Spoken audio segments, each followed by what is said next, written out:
submit multiple impact statements to the court as well as restitution information. And also note that the gallery is full of individuals as well. Okay, thank you. What are the negotiations? In exchange for a plea as charged, state would be recommending 5 years in Wisconsin State Prison, that bifurcated as 2 years initial confinement, 3 years extended supervision, that to be imposed and stayed for 3 years of probation with 8 months of upfront condition time. And counsel, is that your understanding of the negotiations? Yes, Your Honor. Okay. Ms. Nogueira, is that your understanding as far as what the state will recommend? Yes, Your Honor. And if you can pull the mic to you, please. Just, okay. Yes, Your Honor. Okay, thank you. So you understand the state will make a recommendation. Your attorney will also make a recommendation. In regards to this charge, count 1 is theft, business setting. There is a fine of up to $25,000, up to 10 years of imprisonment. So you understand those penalties? Yes, Your Honor.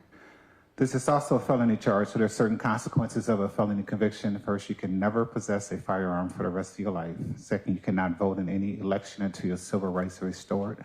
Third, you have to provide a DNA sample. And lastly, if you are not a U.S. citizen, a plea to the charge could result in your deportation, exclusion from admission to this country, or denial of naturalization under federal law. So you understand all these consequences of a felony conviction? Yes, Your Honor. At this time, are you ready to go forward with your plea and sentencing? Yes, sir. Okay. If you can raise your right hand, we're going to swear you in. You solemnly swear or affirm that you'll tell the truth, the whole truth, and nothing but the truth, so help you God. I do. Thank you. Okay, ma'am, I have in front of me a plea questionnaire and waiver of rights form. So do you remember going over this document with your attorney? Yes, Your Honor. And the form is signed on January 23rd, 2024. So is all of the information on the form true and accurate? It is, sir. And it's electronically signed, but you do remember going over it with your attorney? I do. Okay. Yes, Your Honor. The form says that you are 60 years old. I think you just recently had a birthday, so 61, is that correct? I just turned 60. Just turned 60, Yes. okay. And you completed 12 plus years of schooling, is that correct? Yes, sir. It also says that you have your diploma, you do understand English, and you do understand the charges to which you're pleading to, is that correct? I do, Your Honor. Are you currently receiving any treatment for mental illness or disorder? I am not. And have you had any alcohol, medication, or drugs within the last 24 hours? I have a medication for high blood pressure, but outside of that, nothing else, Your Honor. Okay. And does that medication interfere with what we're talking about on today? Absolutely not. So you do understand by entering a plea, you give up the following constitutional rights as noted on the form. First, you give up the right to have a trial. Second, you give up the right to remain silent. Third, you give up the right to testify and present evidence. Fourth, you give up the right to use subpoenas. You can have people come to court to testify for you. Fifth, you give up the right to a jury trial. Sixth, you give up the right to confront people in court who will testify against you. And then seventh, you do give up the right to make the state prove you guilty beyond a reasonable doubt. So you understand by entering a plea, you give up all of these constitutional rights. I do, Your Honor. And are you giving them up of your own free will? I have. Okay. You also understand by entering a plea, you're giving up the right to raise any emotions. So for example, a motion to suppress evidence, a motion that could identify you as the person who did or did not commit the crime, a motion to suppress any statements that you may have made, and also a motion to challenge the information or the complaint. So you understand by entering a plea, you're giving up the right to raise any emotions. Yes, Your Honor. You also understand by entering a plea, you're giving up the right to raise certain defenses. So for example, insanity defense, self-defense, intoxication, alibi, coercion, or necessity. So you understand by entering a plea, you're giving up the right to raise certain defenses. I do, Your Honor. Did anyone make any threats or promises to you to have you plead guilty today? No. Outside of the plea negotiations, has anyone, including your attorney, made any promises to you to have you plead guilty? No. So regarding count 1, theft, business setting, between $10,000 and $100,000, what is your plea? Guilty, Your Honor. Okay. And then have you had a chance to review the elements of this crime with your attorney? Yes, sir. So Attorney Adams provided what we call jury instructions to the elements. There are 4 elements in regards to this particular crime. The first element is that you had possession of money belonging to another by virtue of your office or as a trustee or bailee.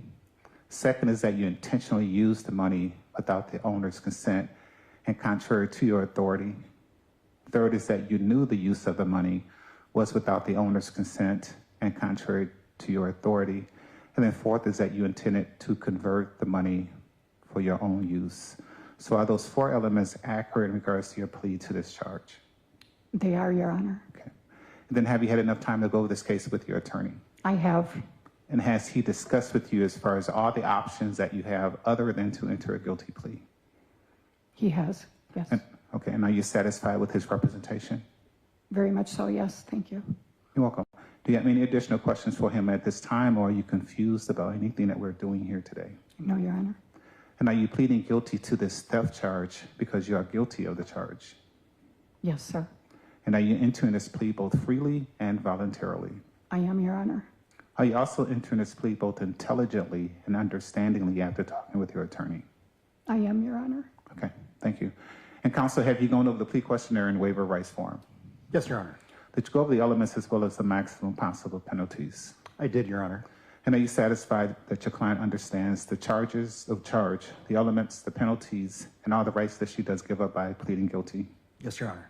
Have you gone over all possible motions, defenses, and all mitigating circumstances? I have, Your Honor.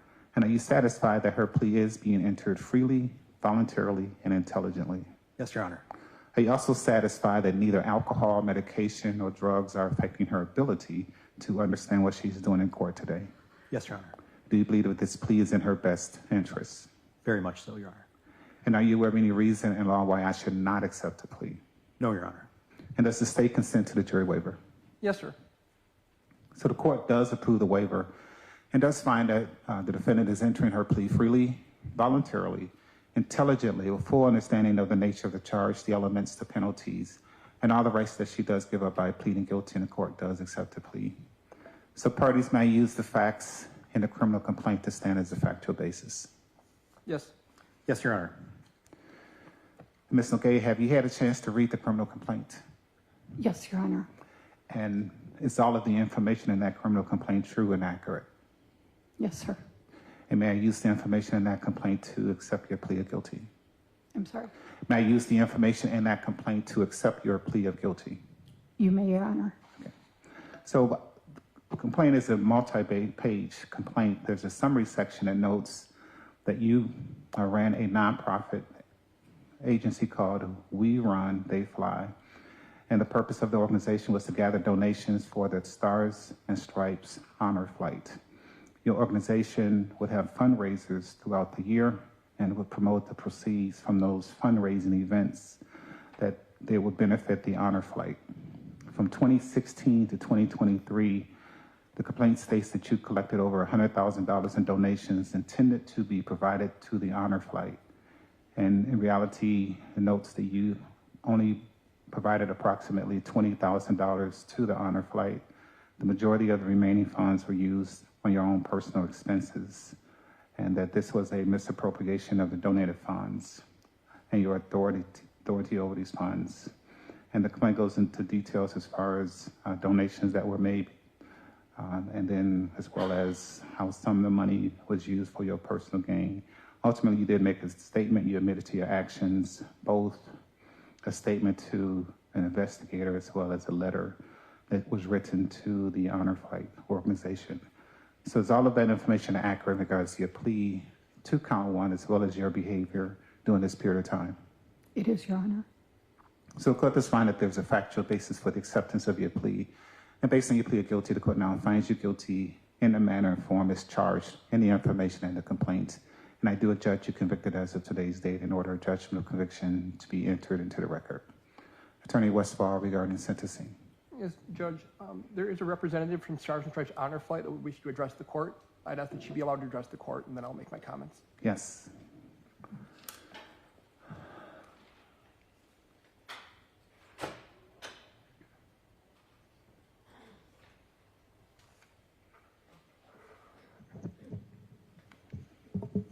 Thank you, Your Honor. So first, state and spell your name for the record. Certainly. Karen Relke, and I'm the president of Stars and Stripes Honor Flight. Last name is spelled R-O-E-L-K-E.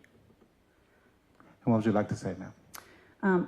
Thank you, Your Honor, for allowing me to speak today on behalf of the Board of Directors and the volunteers of Stars and Stripes Honor Flight.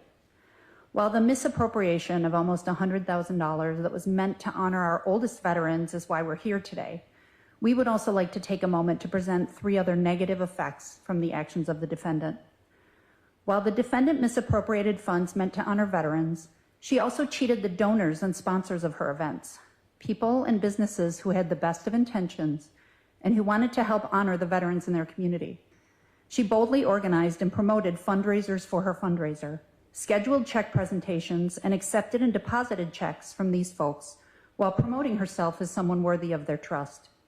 Small businesses gave up profits to donate them to her events. Veterans on fixed incomes donated to her events because they thought they were helping to honor their fellow veterans. A Vietnam War combat Marine told us that her actions and the fact that he had supported her events both financially and in person year after year made him physically sick to contemplate.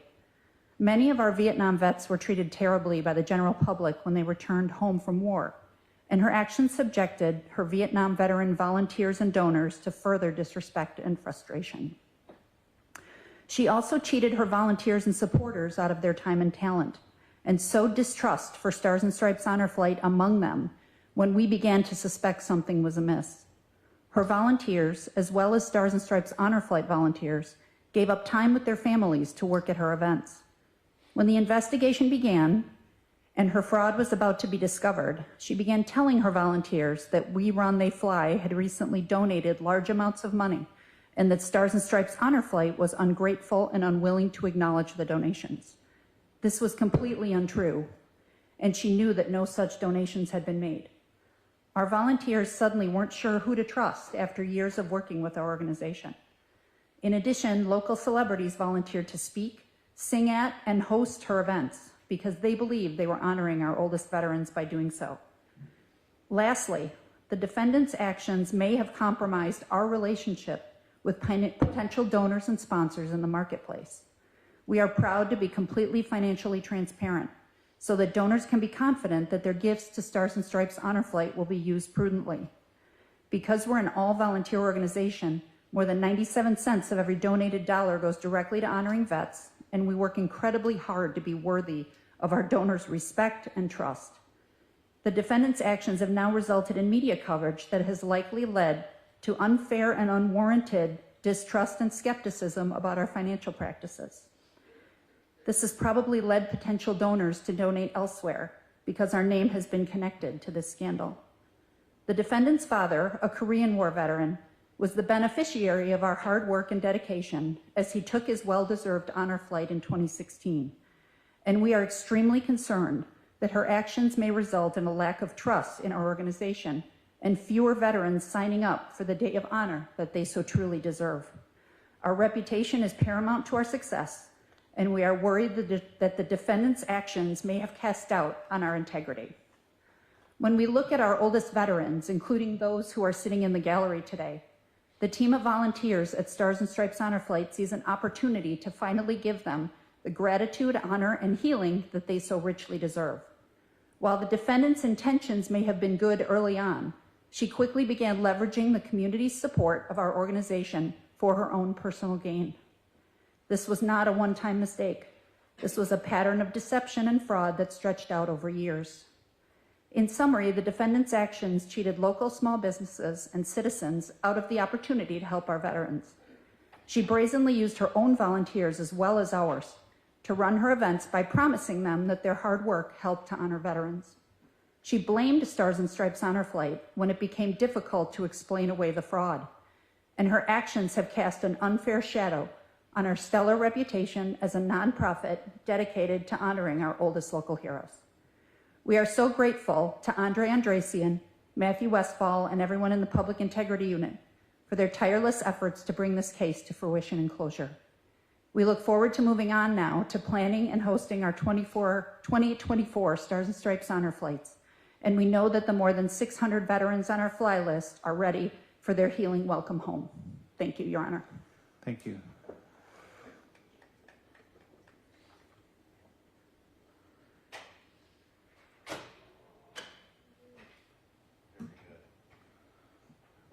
Attorney Westfall.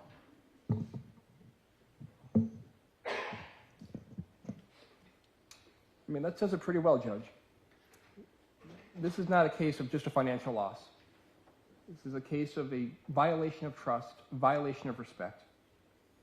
This is a case where Ms. Nogay took advantage of people's generosity and goodwill for veterans and used that to her own personal benefit to enrich herself. This was not a mistake. This was a calculated offense over a 7-year period, over 150 separate thefts, where Ms. Nogay was putting on events every single year, gathering donations every single year, and stealing it. The amount she was stealing increased each year. About $12,000 in 2017, $22,000 in 2018, $31,000 in 2019, down to $11,000 in 2020, COVID, but then back up to $24,000 in 2021, $23,000 in 2022. What this escalating theft tells us is that she's become emboldened. She's realized she can steal this money and get away with it. It's also important to note that this wasn't a case where she was skimming off the top. This was a case where she was taking it all. Between 2018 and 2021, so 18, 19, and 20, she paid over $0 to Stars and Stripes Honor Flight. She took in about $50,000. She, in this 7-year period, took right about $100,000 in donations that were meant to serve our veterans.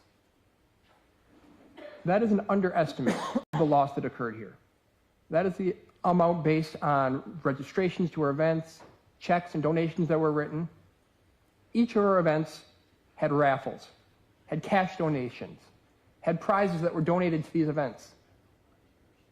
All that was stolen as well. None of that cash donations went back to Honor Flight. All these raffle prizes that were donated with the intent the money should benefit Honor Flight, none of that happened. This is an aggravated offense. This is a case where Ms. Nogay showed no regard for her victims, no regard for the community, for the veterans that she was supposed to be assisting. Now, these are highly vulnerable victims. Our veteran community has already sacrificed so much for society. People support our veterans, and they want to provide them with this once-in-a-lifetime experience. And Ms. Nogay is, in essence, stealing that experience away from people. And Ms. Relke, I think very poignantly, talked about the harm this causes to her organization as well. The lack of trust, the fear that now donations will not be made, will be made less. There's been a reputational harm to the organization. It's also important to note that Stars and Stripes Honor Flight is a nonprofit. Nonprofits are more at risk of fraud than other organizations because they have fewer resources. They don't have the ability to conduct the same oversight other businesses have. Now, Stars and Stripes did not have the ability to conduct an audit of Ms. Nogay. They relied on her honesty and her integrity to donate the money that was given to her. And she has displayed very clearly that she would not. Now, in this case, there needs to be both a specific and a general deterrence. Specifically, we must deter Ms. Nogay and send the message that this behavior is not appropriate, that her theft and exploitation will not be tolerated. We also need to send a general deterrence message to our community that society will not stand by while our veterans are abused, while they have money stolen from them, that we will not stand by and stay silent when these thefts occur. This kind of behavior causes a substantial harm to our community, creates a lack of trust, harms fundraising, reduces the willingness of our community to be generous with people, and it causes harm to the donors. It makes them no longer willing to participate. I know one of the impact statements, one of the donors wrote to say that I felt humiliated and embarrassed because I had to explain all of the theft to her donors was heartbreaking. The individual said that they had every year come to these events to honor their father. Father was a veteran himself, he'd gone on an honor flight. And then Ms. Nogay's actions, in essence, ripped that memory apart. That's real harm. That's significant harm. And that's Ms. Nogay's actions. Now, Ms. Nogay has no prior criminal record. She has accepted responsibility. She did meet with an investigator from my office and explain her behavior. That goes to her credit. She should be given credit for accepting responsibility. It does need to be balanced against the aggravated nature of this offense, though. Ms. Nogay was in a position of power. She was, in essence, she was We Run, They Fly. She was the person in charge of the donations. She was in charge of the money. She was in charge of the bank account. She controlled all the finances through her position, and she used that position to steal, to embezzle almost all the money. And Judge, this was done for purely selfish motives. This was not to pay off medical bills. This was to go shopping, go to restaurants, to buy Packers tickets. This is all behavior that shows that Ms. Nogay was doing this for herself. She was not doing this for others. I mean, a review of her bank records show very clearly that Ms. Nogay had a clear pattern in practice. She would steal money and then immediately start spending it on personal expenses. Bank account gets low, she would steal money and then immediately spend it on personal expenses. You know, all this money that was stolen, almost none of it was going to where it was supposed to go. Now, Ms. Nogay did submit several character letters. I am not going to sit here and say she's a bad person. She did a bad thing. She did a bad thing over 150 times, over 7 years. She's not a good person who made a mistake. She's a person who engaged in a protracted fraud, and there needs to be accountability for that. I know Attorney Adams did file a sentencing memorandum, and just a couple points I would make with that. He did indicate that this was not a large-scale greed. I would dispute that. This was a situation where Ms. Nogay was stealing almost every cent she took. And this is not a case where Ms. Nogay would have gotten paid for her work, because no one would be paid 100% of the donations they took in. I'd also note that over this 2017 to 2023 period, the only consistent income Ms. Nogay had was this embezzled money. So again, I would dispute that this was not largely focused on large-scale greed. Ms. Nogay also mentioned that her greatest fear is not being there for her father. And I agree that is a legitimate concern. I'm also concerned that her father made multiple donations, donated several $1,000s to her event. And she stole that money too. And we see very clearly that money going into her bank account and being spent on her personal expenses.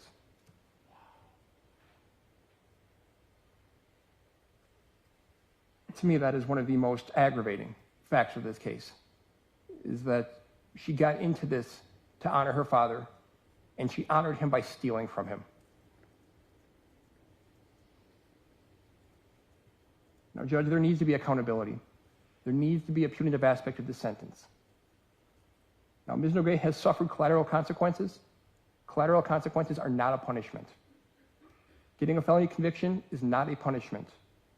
The disassociation of friends and uncomfortableness in the community, those are predictable consequences of her actions. Ms. Nogay is not the victim. She is a fraudster and a thief who needs to be held accountable. Now, based on her lack of a record and her acceptance of responsibility, prison is not needed. Prison's not going to solve the problem here. However, imposed and stayed prison is needed. That's needed to hold Ms. Nogay accountable and to send a message to our community that these crimes are treated very seriously. But there needs to be upfront condition time. There needs to be the punitive aspect of this sentence. No in-custody time would be unduly depreciating the seriousness of this offense, It would be sending the message to our community that these victims of financial crimes are not being protected in the same way that those of physical crimes. We need to send that message to our community that exploiting our most vulnerable members of society will not be tolerated, and that you cannot defraud dozens of individuals and solely serve probation with no condition time. At this point, Ms. Nogay's biggest probationary need appears to be she needs to pay restitution. So we cannot have a probation where her condition is pay restitution. That is, in essence, saying pay your way out of crime. That's not appropriate, that's not fair. If there is no condition time and she serves just probation, in essence, what we would be doing is saying that Ms. Nogay stole the money, she spent the money, and as long as she pays it back, that's okay. That's not the message we want to send to our community. Any sentence without condition time would be telling our community, in essence, it's open season on our nonprofits. We also cannot say that there is no condition time just because Ms. Nogay cares for her father. People are caregivers all over the world. We cannot have a get out of jail free card because you are a caregiver. There needs to be consequences for her actions, consequences beyond a straight probationary sentence. I would note the state would have no objection if the court wanted to order Huber for release on condition time so she can continue her caregiving duties. But there needs to be that upfront time. So in running a nonprofit, Ms. Nogay had a legal, a moral, and an ethical duty to look out for those she sought to benefit. She completely abandoned that duty for her own selfish needs. This was a brazen fraud. She stole money from donors, gave next to nothing to Stars and Stripes, and then spent the money. These are the acts of a manipulator who cares for herself.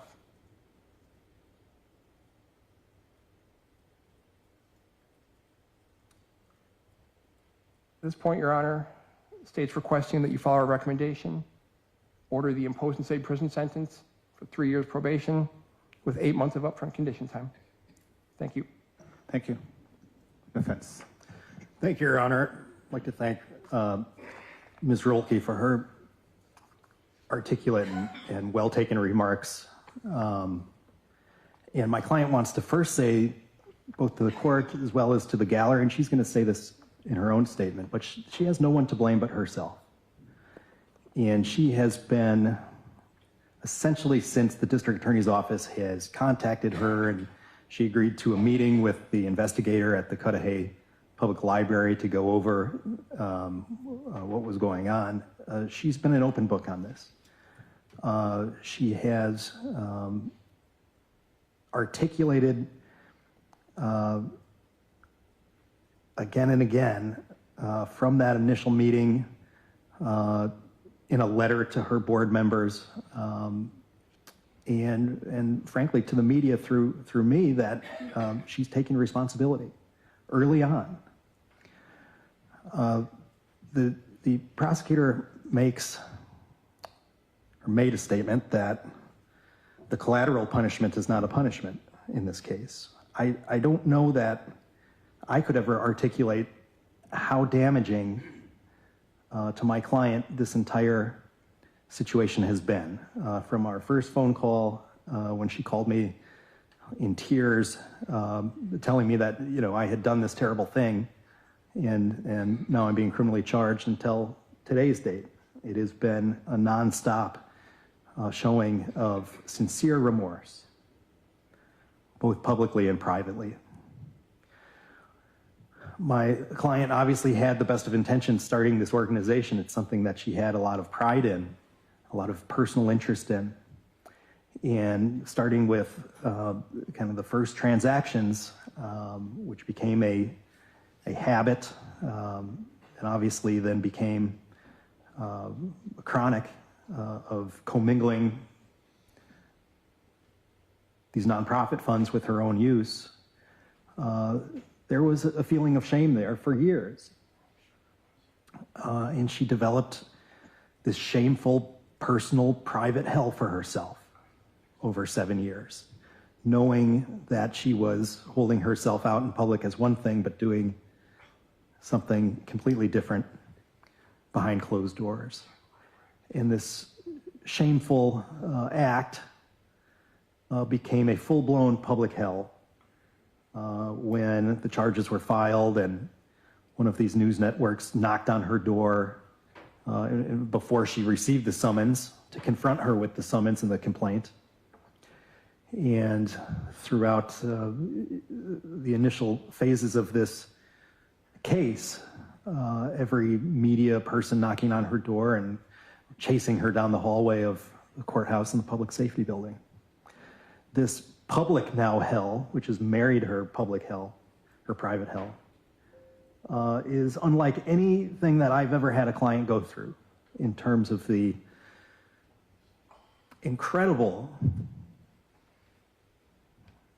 feeling of just vitriol and animosity and the personalization of her acts.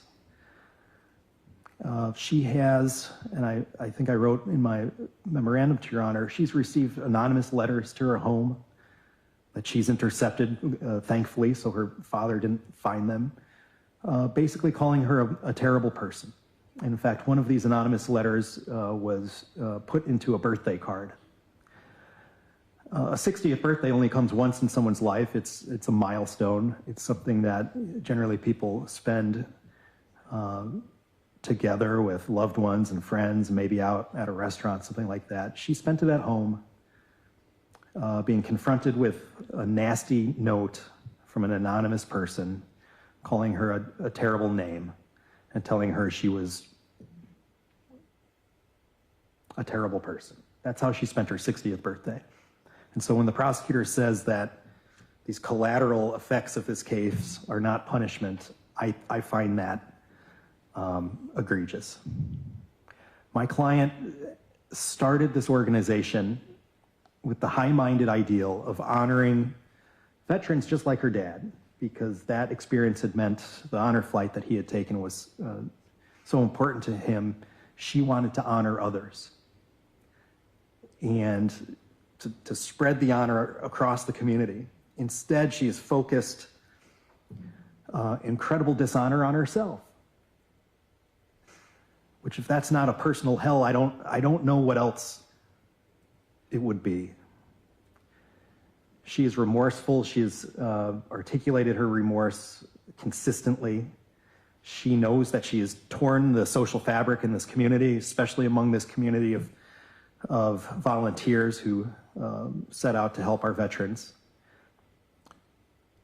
Remorse is generally thought of as an outward emotion, where I've hurt you, I want to repair my relationship with you, the community. And that sometimes can be a little diffuse. She's also, there's a flip side to this, which is shame. Shame is kind of the flip side of that emotion. Shame is inward looking. Shame is the feeling of, I'm not good enough. How could I do this? I must be just inherently rotten. And as though she's articulating remorse outward, I know that she is feeling shame to the core of her bone, the marrow of her bones, almost every waking hour when she thinks about what she's done. The stigma of a felony conviction, really the stigma of the attention of this case and what she has done, has been a modern scarlet letter, accelerated by social media, accelerated by broadcast media. There were months early in this case where she would not leave the house. She would go to the grocery store to get food for herself and her father, and then quickly go home. And I said, you're not that famous. You're not going to be confronted in the grocery store, but in fact, I think she might have been. Just how notorious and well spread the media was about this predicament. Right, I think that it behooves me to talk a little about the why here. I think the prosecutor alluded to this in his statement that this fraud was her only consistent income during this time period. It was her only income. She's a prideful woman, and I don't want to hurt her pride, but she's poor. She's been poor basically her whole life after leaving for college. She's worked entry-level jobs. She was an EMT for a few years, 4 years here in Milwaukee. She's been an athletic trainer, doing personal training, but for the most part, she's been working class poor. As her financial history shows that I've outlined in my memorandum to Your Honor, she's very bad with money. She's just never made enough money to cover herself. In her letter to her committee members and her statement to the district attorney investigator, when asked why she was doing it, she used the word survival. This was her survival.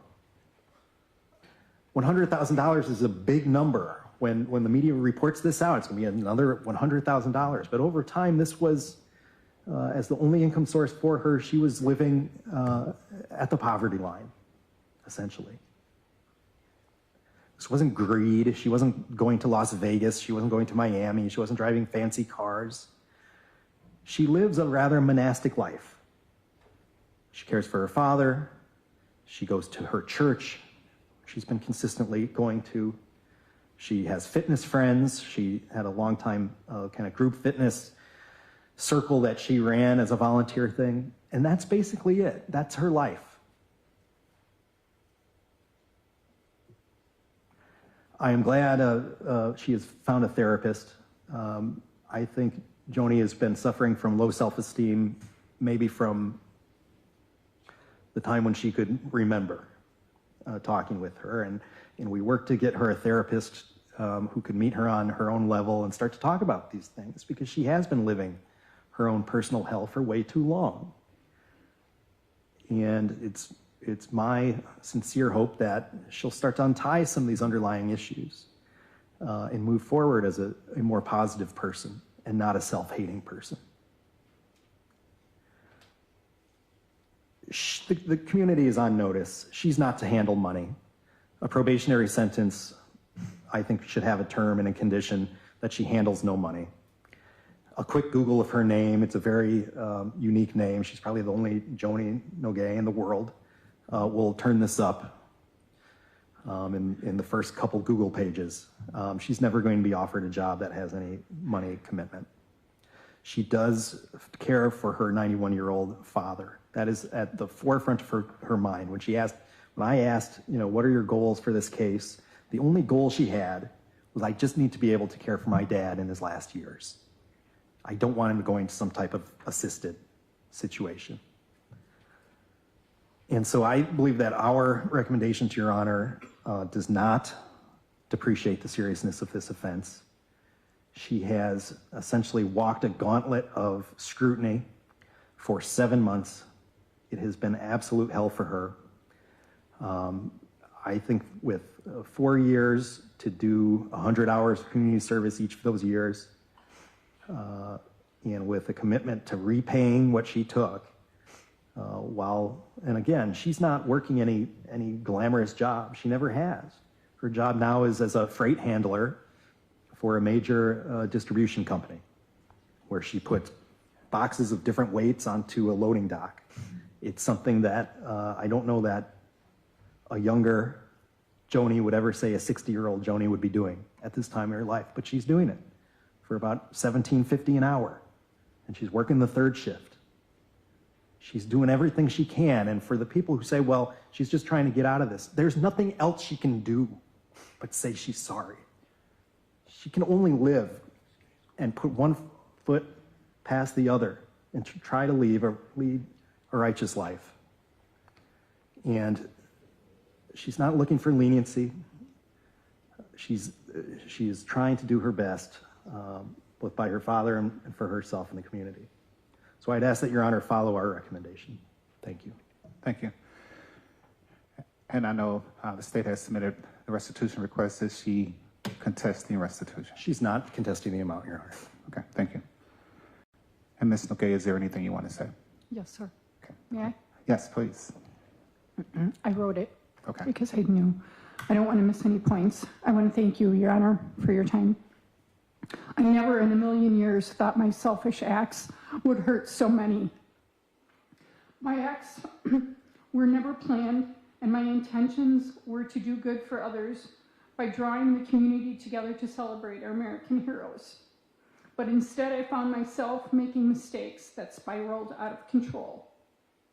In hindsight, delegating financials out to another would have prevented this and kept the good intentions of this nonprofit what we had set to provide.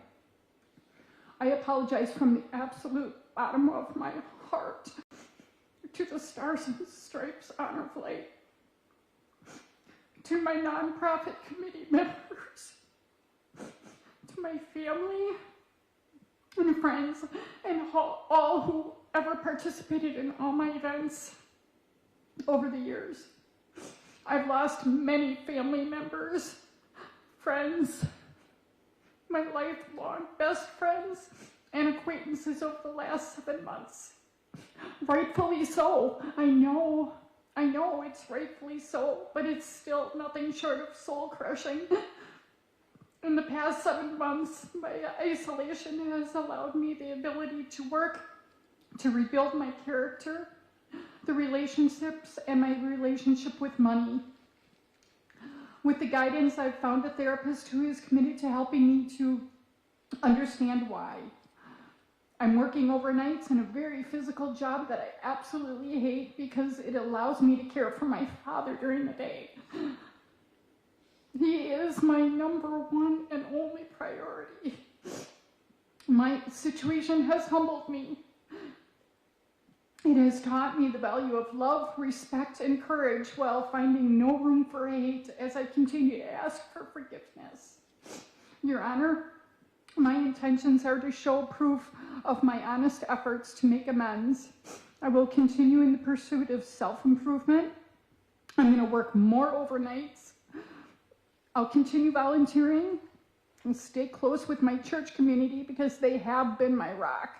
And I will continue to work with my therapist. I know change is difficult, but it is possible. And I will prove to all those watching that it's possible for me too. I simply cannot express I cannot express deep enough my levels of remorse and regret. But I have full intentions of full restitution to the Stars and Stripes Honor Flight because anything short of that is unacceptable. Thank you. Okay, thank you, ma'am. Thank you very much. So when I sentence, I have 4 objectives. The first objective is for rehabilitation, and we'll talk more about that, but I think the fact that you got involved in therapy is a positive thing, and with the goal of trying to change your behaviors. So that definitely is positive. The second objective of the court is punishment. It has to be the punishment or accountability part of the sentence. The third objective is for protection of the community. And again, I'll talk more about this, but clearly, as the young lady from the honor flight spoke, and clearly what happened here, the community was harmed by the decisions that you made.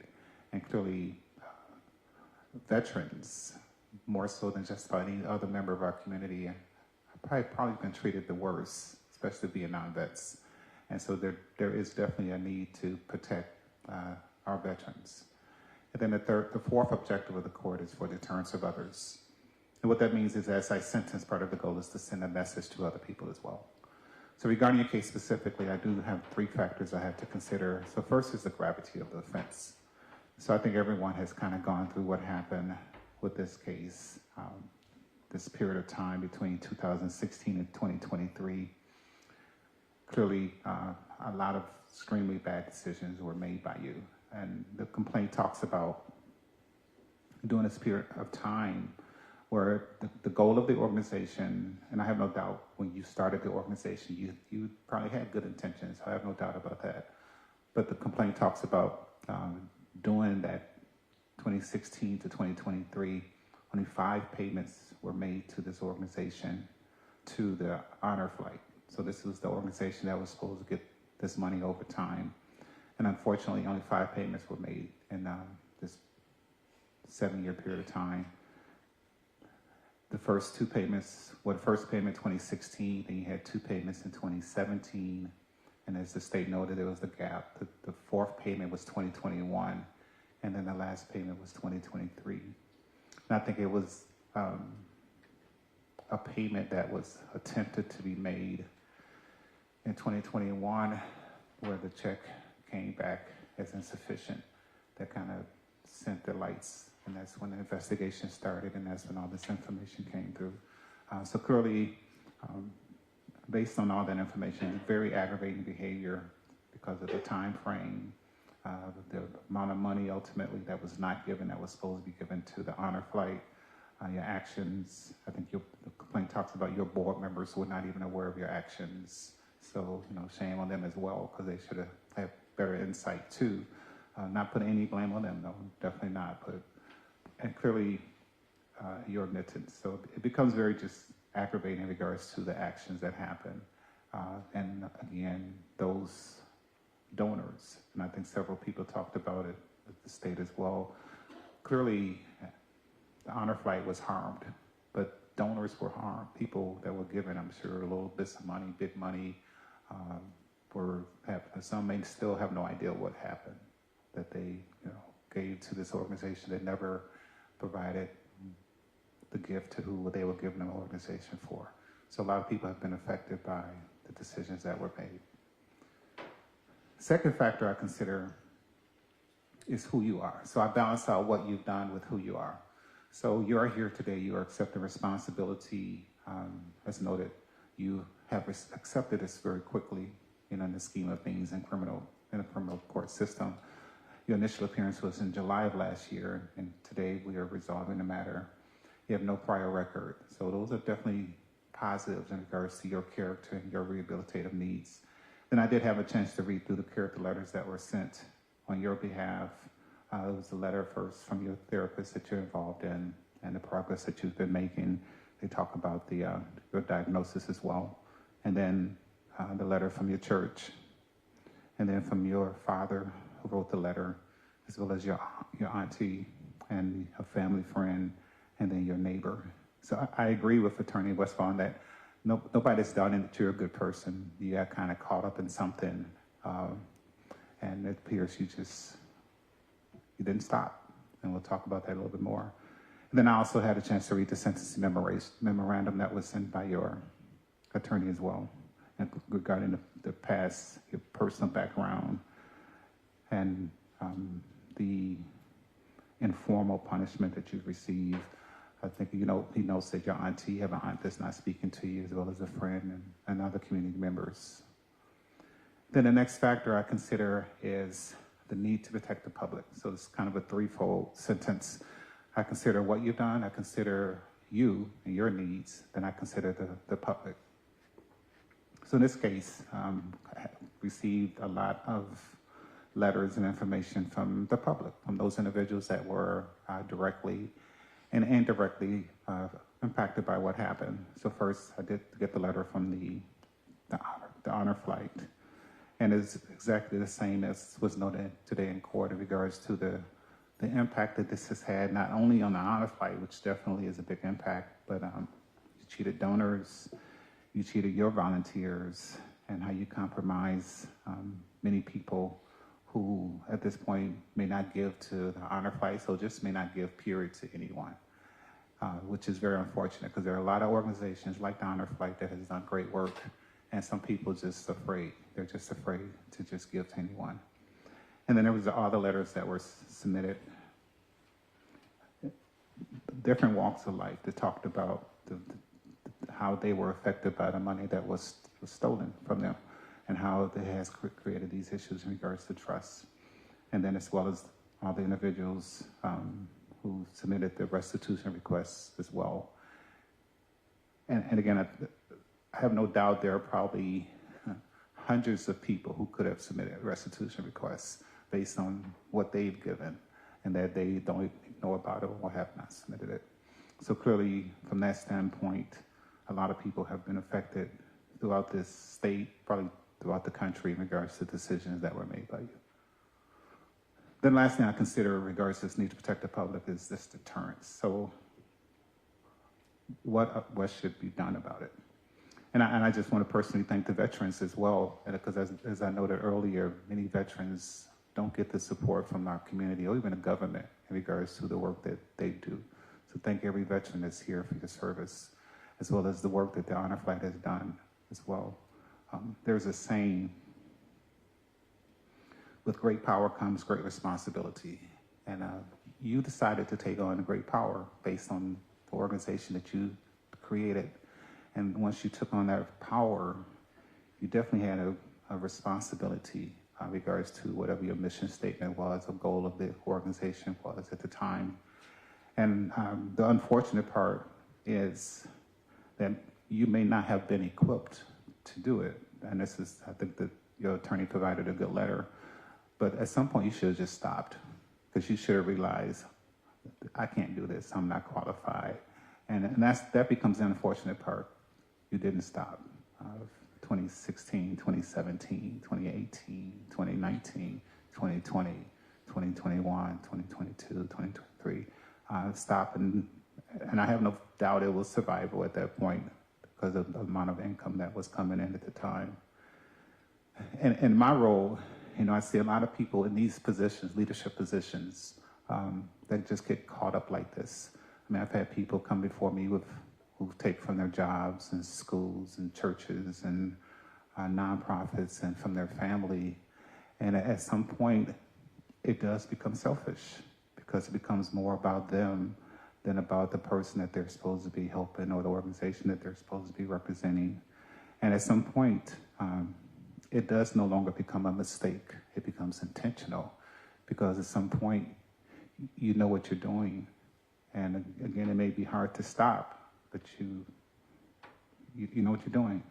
And I have no doubt, Ms. Nagay, that there have been collateral consequences in regards to what happened, and the public isolation, and then the fact that your face is on the news and everything, definitely. And as the state noted as well, I think one of the victims that's probably most affected will be your father.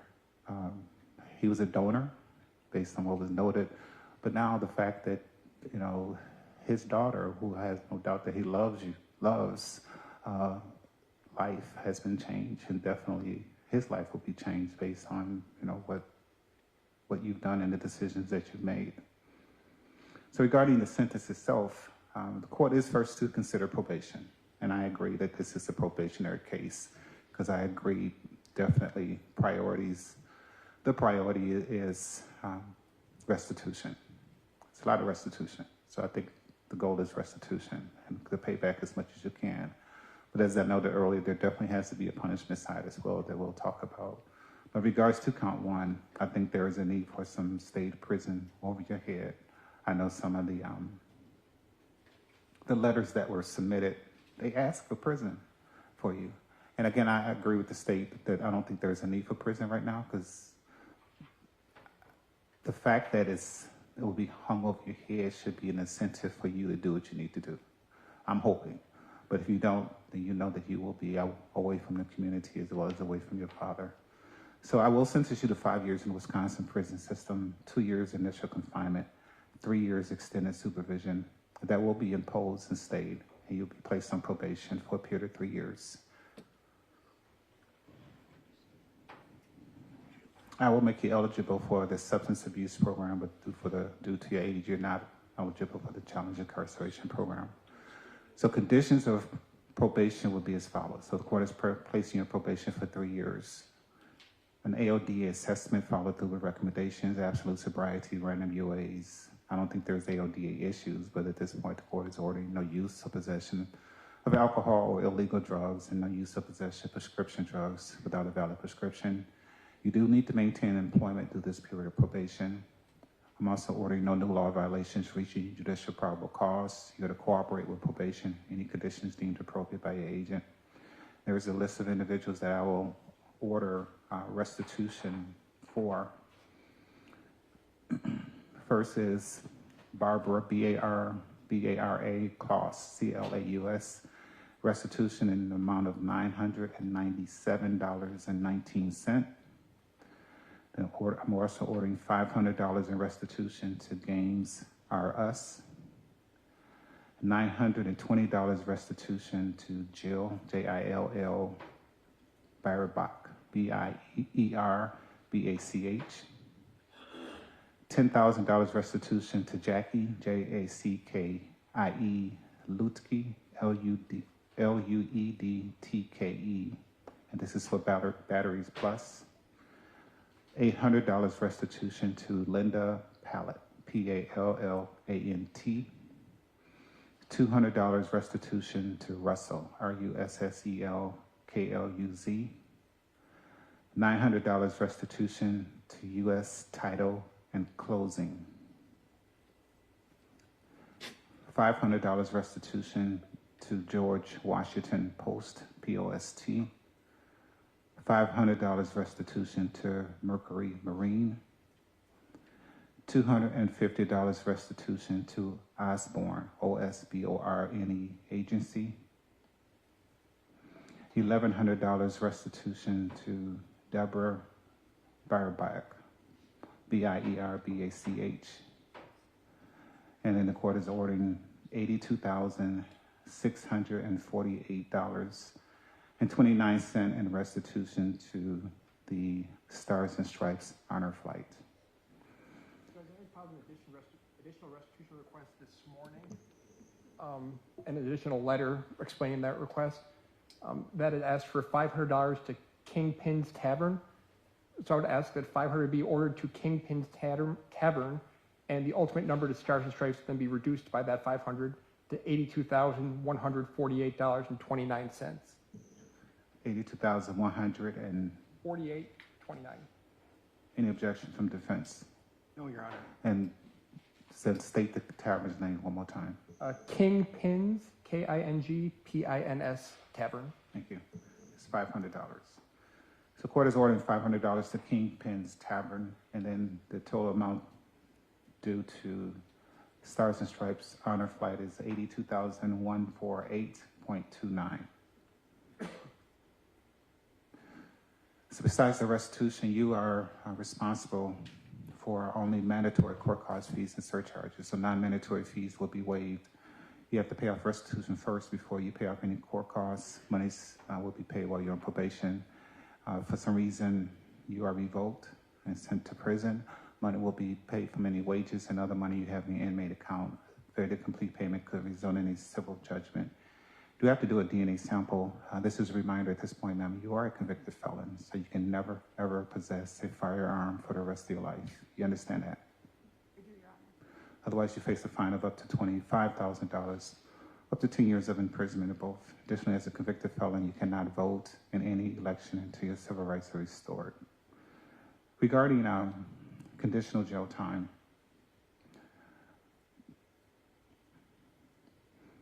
so Ms. Nagaya, the court believes that some jail time is needed because of the seriousness of the charge, as well as the period of time that these actions were put in play. The state is asking for 8 months. I don't think 8 months of conditional jail time is necessary. So what I'm going to do, I'm going to order 8 months of conditional jail time. 4 of those months will be imposed in state, and I'm ordering that you do 4 months in jail.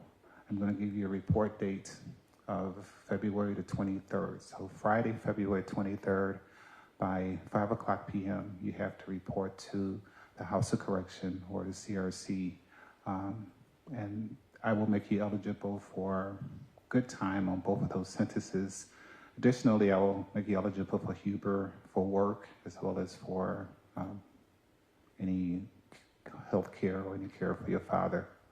And the order can say that there's a specific term that they use, but the House of Correction will understand what I'm asking for. It will be for custodial care. You understand if you fail to report, the state could issue escape charges. You understand that? Is that a yes? Yes, Your Honor. Okay. You do have a right to appeal my decision. Notice must be filed within 20 days. Your lawyer will have you fill out the required form. There is also a no contact request. So at this point, you are not to have contact with any of those individuals are listed as restitution, as well as no contact with the Stars and Stripes honor flight. And I'm also going to add the condition, I thought it was a good suggestion by your attorney, no employment or volunteer position that includes controlling customer or donor money. Are there any other requests by the state at this time? No, thank you. Anything else from defense? No, Your Honor, thank you. Okay. So, Ms. McGay, I hope things work out for you, ma'am. You understand all the conditions that you have to abide by. He'll break it down for you. Yeah. All right. Thank you very much. Good luck. Thank you, Judge. You're welcome. Thank you. So, ma'am, the deputy's going to give you some information. You do need to go to probation intake today. You also need to do a DNA sample. And again, your attorney will provide you with more information.